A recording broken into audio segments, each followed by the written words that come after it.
오늘도 주님이 주시는 평화가 가득하시길 바랍니다. 오늘 본문 26장 전체는 내이기 율법을 마무리하면서 언약에 순종하는 자에게 약속된 축복과 언약의 말씀에 불순종하는 자에게 주어질 저주를 선언합니다.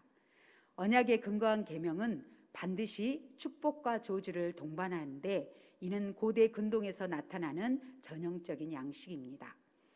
1절에서 2절을 보면 본격적으로 축복과 저주를 선포하기 전에 먼저 율례를 요약합니다. 이것은 요약한 것이기 때문에 이것만을 준수하라고 한 것이 아니라 이 율법이 모든 율법을 대표하는 것으로 이해해야 합니다. 가장 중요하게 언급한 것은 첫째, 우상 숭배 금지입니다. 본문이 말하는 우상은 헛된 것, 쓸모없는 것인데 나무 등으로 조각하여 만든 것이든 신성한 기념비처럼 세우는 것이든 모든 형태의 우상을 금지하는 것입니다. 둘째, 안식일을 지켜야 합니다. 원문은 나의 안식일들로 복수형으로 나옵니다. 그러므로 단순하게 안식일만은 뜻하는 것이 아니라 23장에서부터 제시해왔던 안식일, 안식년, 희년, 월삭과 절기 모두를 포함한다고 보는 것이 자연스럽습니다. 마지막으로 여호와의 성소를 경외해야 합니다. 성소를 더럽히지 않고 정결을 유지하는 것이 성소 경외를 위한 실천적인 방법입니다. 3절에서 13절은 순종에 따른 언약적 축복을 보여줍니다. 3절에 보면 먼저 언약적 축복을 선언하기에 앞서 조건절로 시작합니다. 만일 이스라엘 백성이 하나님의 규례와 계명을 준행하면 약속된 복이 주어진다는 말씀입니다. 준행한다는 말은 하나님의 말씀을 따라 걷다 혹은 살다라는 의미입니다. 하나님의 계명을 듣고 지속적으로 순종하며 산다는 의미입니다. 히브리어 표현은 3절에서 매우 반복적으로 강조합니다. 직역하면 만일 너희가 나의 계명을 따라 살고 나의 명령을 지키고 그것들을 너희가 행하면입니다. 이렇게 언약의 말씀에 순종하는 자에게는 4가지 언약적 축복이 주어집니다. 본문은 크게 4가지 주제를 소개하는데 문법적으로 내가 주리라는 표현을 반복함으로 소단락이 시작됩니다. 9절은 내가 향하리라는 표현으로 시작합니다. 첫 번째로 소개된 순종에 대한 축복은 물질적 번영과 관련됩니다. 만일 하나님의 규례와 계명을 따라 살면 땅이 그들에게 풍성한 복을 줄 것입니다. 이 풍성함은 때를 따라 내리는 비로 나타나는데 이 비는 하늘에서 내리는 하나님께서 내려주시는 은총입니다. 제때 내리는 비는 소위 이른 비와 늦은 비를 뜻합니다. 가나안 땅은 우기와 건기로 나뉘는데 시월경부터 사월경까지만 내리는 비는 우기이고 나머지 기간은 비가 오지 않는 건기입니다. 그중 소위 10월부터 11월에 내리는 이른 비와 사월경에 내리는 늦은 비가 결정적으로 중요합니다. 이 비가 적절한 때에 내리지 않으면 그의 농사는 망칩니다. 비의 양도 문제입니다. 이른 비와 늦은 비가 내리는 시점에는 비의 양이 많지 않고 대신 12월부터 3월까지는 비가 많이 옵니다. 만일 소확기에 비가 많이 오면 과실수나 곡식이 훼손되어 최상의 생산량을 얻을 수 없습니다. 이 문제 때문에 적절한 때에 적절한 양의 비가 내리는 것은 매우 중요합니다.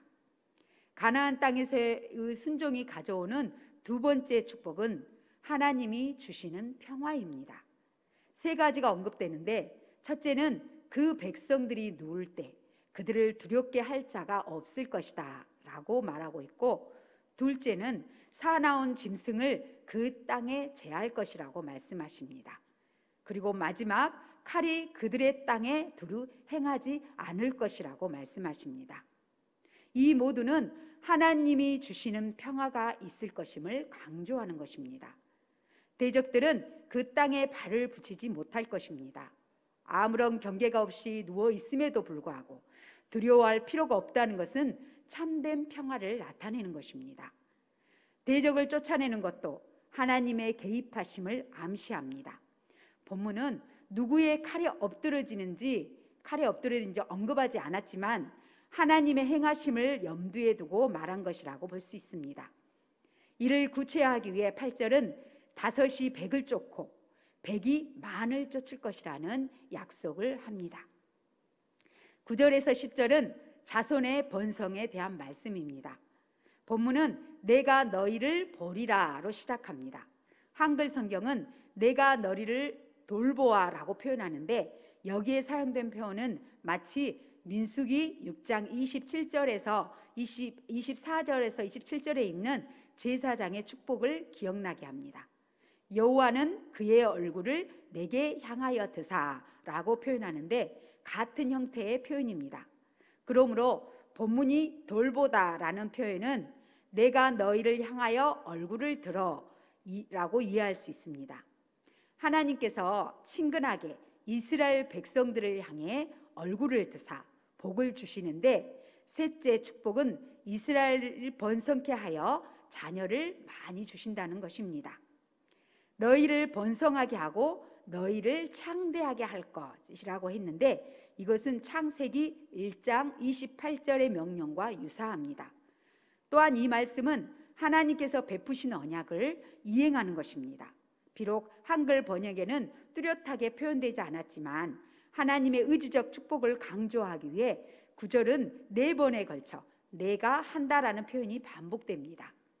하나님의 풍요케 하심은 다시 10절에서 곡식의 풍성함으로 들어갑니다. 지난해 수확하여 저장하고 먹고 있는 곡식이 여전히 남아있는데도 다시 새 곡식을 수확할 것입니다. 자손이 많아지지만 여전히 곡식은 풍성하게 공급될 것임을 말하고 있습니다. 11절에서 13절에서는 하나님의 임재에 대한 말씀입니다. 최고의 축복은 하나님께서 이스라엘 백성들 가운데 임재하신다는 사실입니다. 하나님은 백성들 한가운데 거하실 것이며 마음으로 그 백성을 싫어하지 않으실 것입니다. 하나님은 그 백성들 가운데 거하시며 동행하실 것입니다. 마치 에덴 동산에서 하나님께서 아담과 함께 거하시며 서늘할 때 그 동상을 거니셨던 것처럼 하나님께서 그 백성과 함께 하실 것입니다. 하나님이 아브라함과 맺었던 언약을 다시 말씀해 주시는 것과 같습니다.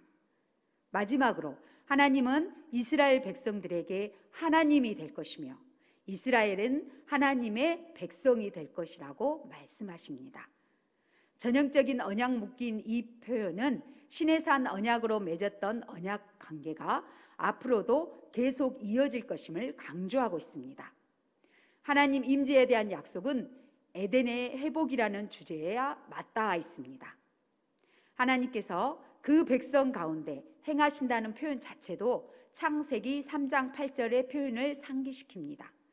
하나님의 행하심은 습관적, 지속적이며 스스로 기쁨으로 하신다는 뜻입니다. 가나안 땅에서 하나님의 언약의 말씀을 순종하며 사는 삶은 하나님과 동행하며 에덴 동산의 삶을 회복하는 삶입니다. 이렇게 언약 말씀을 지키도록 명하시고 순종하는 자에게 축복을 선언하시는데, 그 근거는 한마디로 출애굽에 있습니다. 하나님께서 친히 이스라엘의 종된 삶의 자유를 주셨기에 이제 하나님의 규례에 순종하는 삶을 통해 하나님이 약속하신 언약적 축복을 극대화할 수 있습니다. 말씀을 정리하겠습니다. 우상은 내 욕심의 형상화입니다. 무엇을 만들든 그것은 내가 신이 되는 것입니다. 그 우상에게 복종하는 일은 없습니다. 자기 욕망에 부합하지 않으면 언제든지 폐기 처분합니다. 안식일은 내 안에 있는 우상을 제거하고 내가 이를 끊음으로써 철저하게 무기력 상태로 들어가는 것입니다. 하나님만이 모든 생명의 원천이시며 창조주이심을 고백하는 것이 안식일의 준수입니다. 안식일의 준수를 통해서 우리는 이 시대의 절대군주인 만몬의 지배에 저항하는 것이고 대안적인 삶을 살아가는 것입니다. 안식일에 일하지 않고 그것 없이도 잘 살 수 있음을 보여주는 것이기 때문입니다. 또 하나님의 말씀에 순종하는 자에게 철을 따라 제때에 비를 내려주실 것입니다. 그래서 땅은 산물을 내고 나무는 열매를 맺게 하실 것입니다.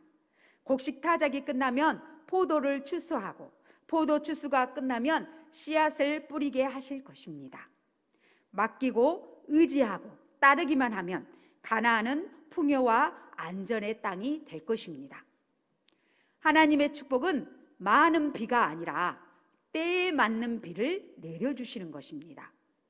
그 번영을 안전하게 누릴 수 있도록 평화를 주실 것입니다. 샬롬이 없고 두려움과 불안만 있는 부요는 진정한 만족이 없습니다. 많이 얻고 많이 성취해도 내 안에 내가 맺는 관계들 속에서 하나님께서 주시는 평화가 없다면 그는 불행한 사람인 것입니다. 성도 여러분, 하나님께서는 말씀 안에 거하는 자들과 함께 하나님도 동행하실 것이라고 말씀하고 계십니다. 에덴 동산을 거니시고 에녹이나 노아와 동행하신 것처럼 오늘 순종하는 거룩한 성도들과 동행하실 것입니다. 또 말씀 안에 거하는 자들을 백성으로 삼고 성전 삼아 거하실 것입니다. 우리는 이 걸음이 생명이라는 것을 믿고 오늘도 말씀 안에서 순종하는 삶을 사시기 바랍니다.